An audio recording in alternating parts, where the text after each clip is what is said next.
Hello everyone, welcome to Drishti academy. तो ये जो हिंदी स्पेशल की सीरीज़ है ये UP TET, C TET, super TET, TGT, PGT, RO UPSI इन सभी एग्ज़ाम को टारगेट करेगी। तो इस सीरीज़ में हमने समास किसे कहते हैं और अव्ययीभाव समास के बारे में भी हमने डीपली पढ़ लिया था। तो इस वीडियो में हम पढ़ेंगे द्वंद्व समास के बारे में। यदि आपने मेरे पिछली वीडियो नहीं देखे तो प्लीज़ उनको भी देख लेना। और यदि वीडियो अच्छा लगता है तो प्लीज़ लाइक करें एंड चैनल को सब्सक्राइब करके बेल आइकन को भी प्रेस कर लें ताकि आप कोई भी वीडियो मिस ना कर सकें। और अपने उन दोस्तों को भी शेयर करें जो यूपी टेट, सी टेट या सुपर टेट की प्रिपरेशन कर रहे हैं। ओके, तो चलिए आज स्टार्ट करते हैं। आज पढ़ते हैं द्वंद्व समास। तो अब अगर हम द्वंद्व समास के बारे में बात करें तो इसमें दोनों पद प्रधान होते हैं। ठीक है, आपसे पूछ लिया जाएगा कि दोनों पद प्रधान वाला समास कौन सा है, तो आपको याद रखना है कौन सा है, द्वंद्व समास है। इसका जो शाब्दिक अर्थ होता है वो क्या है, प्रतिद्वंद्वता, प्रतिस्पर्धा या प्रतियोगिता। ठीक है, आपको याद रखना है। और इसकी अगर हम परिभाषा के बारे में बात करें तो जिस सामासिक शब्द के दोनों पद प्रधान होते हैं तथा समास विग्रह करने पर और अथवा या एवं आता है वह द्वंद्व समास का उदाहरण होता है या द्वंद्व समास कहलाता है। ठीक है, जिसमें दोनों पद प्रधान हो और उसका समास विग्रह करें तो और अथवा या एवं आए तो वह द्वंद्व समास का उदाहरण होता है। ठीक है, अगर हम इसके एग्जाम्पल के बारे में बात करें तो क्या है, भाई बहन, गंगा यमुना, पाप पुण्य, आचार विचार, माँ बाप, दाल भात, खरा खोटा, घास फूस, दिन रात, अन्न जल, दाल रोटी, देवासुर, दिवरात्रि और जय पराजय, ये सभी क्या है, द्वंद्व समास के उदाहरण है। अब इनका पता कैसे चलेगा, तो क्या है, अगर इनका समास विग्रह करेंगे तो और अथवा या एवं आएगा। जैसे भाई और बहन, गंगा और यमुना, पाप और पुण्य, आचार और विचार, माँ और बाप, दाल और भात, खरा और खोटा, घास और फूस। तो ये क्या है, सभी द्वंद्व समास के उदाहरण है, क्योंकि इनका हम समास विग्रह कर रहे हैं तो और आ रहा है, अथवा आ रहा है, या है, एवं है। ठीक है, इसी तरह है दिन रात, दिन और रात। इसी तरह है अन्न जल, यानी कि अन्न और जल, अन्न बोलते हैं अनाज को। ठीक है, इसी तरह है दाल रोटी और देवासुर, यानी देव और असुर। देव बोलते हैं ईश्वर को और असुर बोलते हैं राक्षस को। ठीक है, इसी तरह है दिवरात्रि, यानी दिन और रात, और जय और पराजय। ठीक है, तो ये सभी क्या है, द्वंद्व समास के उदाहरण है। और ये वो सब उदाहरण हैं जो प्रीवियस ईयर किसी न किसी पेपर में आए हुए हैं। ठीक है, तो आपको याद रखना है कि इसमें दोनों पद प्रधान होते हैं और समास विग्रह करेंगे तो और अथवा या एवं आएगा। ठीक है, तो अब हम इसकी ट्रिक की बात कर लेते हैं कि आप क्वेश्चन देखते ही कैसे टिक मारें। ठीक है, तो चलिए देखते हैं हम क्या द्वंद्व समास को पहचानने की ट्रिक देख लेते हैं अब हम। ठीक है, तो पहली ट्रिक क्या है, पहली है कि सभी विलोम शब्द द्वंद्व समास के उदाहरण होते हैं। ठीक है, जैसे लाभ हानि है, दिन रात है, पाप पुण्य है, जय पराजय है, सुख दुख है, ज्ञान अज्ञान है, उजाला अंधेरा है, सभ्य असभ्य है, ये सभी क्या है, विलोम शब्द हैं। तो जितने भी विलोम शब्द हैं इस दुनिया में वो सभी किसके उदाहरण होंगे, द्वंद्व समास के उदाहरण होंगे। ठीक है, तो ये हो गई हमारी पहली कंडीशन। और अगर हम इनका देखो समास विग्रह भी करेंगे तो क्या होगा, लाभ और हानि, दिन और रात, पाप और पुण्य, जय और पराजय, इसी तरह सभ्य और असभ्य।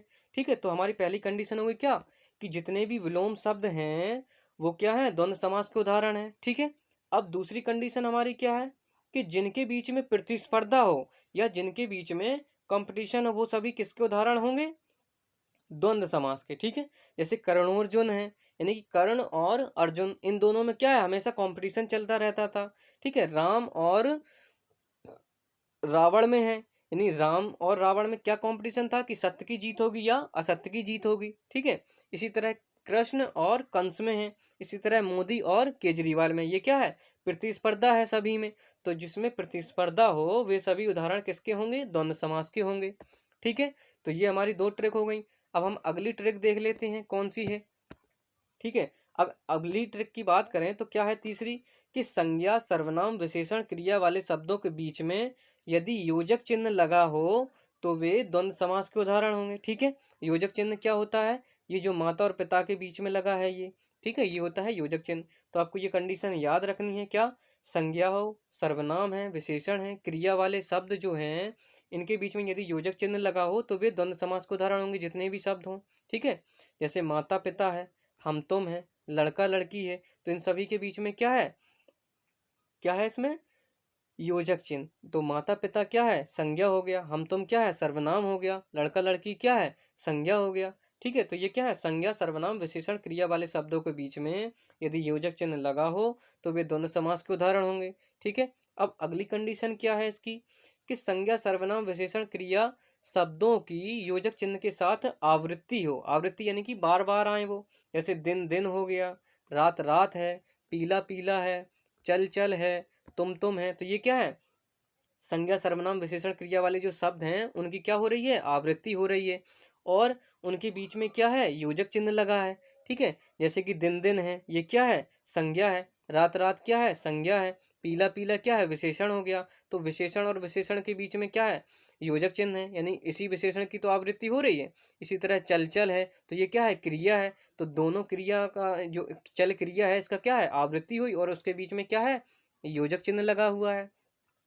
तुम हो गया, तो ये क्या है, तुम सर्वनाम है, आपने पढ़ा होगा। ठीक है। तो सर्वनाम और सर्वनाम के बीच में क्या है, योजक चिन्ह है। ठीक है। तो ये हो गई 4 कंडीशन। अब चौथी कंडीशन होगी आपकी, पांचवी क्या है, कि जो संबंध को बताए, किसको बताए, संबंध को, यानी रिलेशनशिप को बताए। तो भाई और बहन, तो भाई और बहन में क्या है, रिलेशन है। इसी तरह राम और लक्ष्मण में है, गुरु और शिष्य में होता है, पति और पत्नी में होता है, लव कुश में होता है, और जीजा और साली में। तो ये सभी क्या है, संबंध को बता रहे हैं। तो जिसमें भी संबंध हो वो द्वंद्व समास के उदाहरण होते हैं, ये आपको लर्न रखनी है। ठीक है। अब अगली कंडीशन क्या है इसकी, अगली कंडीशन है कि सार्थक और निरर्थक शब्द युग्म अगर एक साथ में हो, जैसे चाय वाय हो गया, पानी वानी हो गया, रोटी वोटी हो गया, कंकड़ वंकड़ है, धागा वागा है, नमक अमक है। तो ये सभी क्या है, एक सार्थक शब्द है, और दूसरा क्या है, निरर्थक शब्द। दूसरा क्या है, निरर्थक शब्द है। तो ये आपको याद रखना है कि सार्थक और निरर्थक शब्द युग्म हो तो वे सभी किसके उदाहरण होंगे, द्वंद्व समास के उदाहरण होंगे। ठीक है। चाय वाय, पानी वानी, रोटी वोटी, कंकड़ वंकड़, धागा वागा, नमक अमक, तो ये सभी किसके उदाहरण होंगे, द्वंद्व समास के उदाहरण होंगे। ठीक है।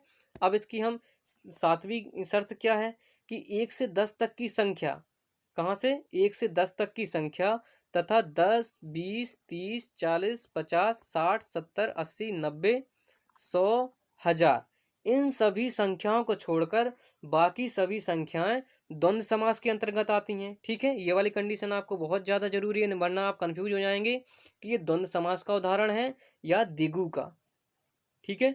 तो सातवीं कंडीशन क्या है, कि 1 से 10 तक की संख्या तथा 10 से लेके 20, 30, 40, 50, 60, 70, 80, 90, 100 तथा 1000 को छोड़कर, ठीक है, इन सभी संख्याओं को छोड़कर बाकी जो सभी संख्याएं हैं वो द्वंद्व समास के अंतर्गत आती हैं। जैसे 12 है, तो 12 क्या है, द्वंद्व समास का उदाहरण है। 10 और 2, इसका समास विग्रह करेंगे तो क्या होगा, 10 और 2। इसी तरह है 55, 50 और 5। इसी तरह है 25, यानी 20 और 5। इसी तरह है 11, 1 और 1। ठीक है। तो ये आपको याद रखना है। अगर यहाँ पर 10 अकेला दिया होता तो ये फिर द्वंद्व समास का उदाहरण नहीं होता, क्योंकि हम पहले से पढ़ चुके हैं कि 1 से 10 तक की संख्या, 1 से 10 तक की संख्या तथा 10, 20, 30, 40, 50, 60, 70, 80, 90, 100, 1000, 1 लाख, तो ये सभी, इन सभी को छोड़कर बाकी जो संख्याएं बच जाती हैं वो द्वंद्व समास के अंतर्गत आती हैं। ठीक है। अगर हम लिख दें 10 और 10, ठीक है, इसके बीच में योजक चिन्ह लगा दिया, 10 और 10, तब ये होगा द्वंद्व समास का उदाहरण। ठीक है। या फिर हम 10 और 20 लिख दें तो ये द्वंद्व समास का उदाहरण होगा, तब ये द्विगु का नहीं होगा। ठीक है। तो ये हो गई हमारी 7 कंडीशन। और जो 8वीं शर्त है वो क्या है, ये है कि समास विग्रह करने पर और या अथवा एवं शब्दों का प्रयोग होता है। ये आपको बहुत ज़्यादा याद रखनी है। ये अपने डेफिनेशन में पढ़ा था, और आपसे डायरेक्ट भी पूछ लिया जाता है कि वह कौन सा समास है जिसका समास विग्रह करने पर और या अथवा एवं शब्दों का प्रयोग किया जाता है। ठीक है। तो ये आपकी कुछ शर्त हो गई। और अगले वीडियो में हम कर्मधारय समास को लेकर आएंगे, उसको भी ऐसे ही ट्रिक के साथ आपको बताएंगे, ताकि आप क्वेश्चन को देखते ही टिक कर दें। ठीक है। और यदि वीडियो आपको अच्छा लगा हो तो प्लीज़ लाइक करें, एंड चैनल को सब्सक्राइब करके बेल आइकन को भी प्रेस कर लें, ताकि कोई भी वीडियो आप मिस ना कर सकें। ठीक है। तो thank you for watching the video. Thank you so much.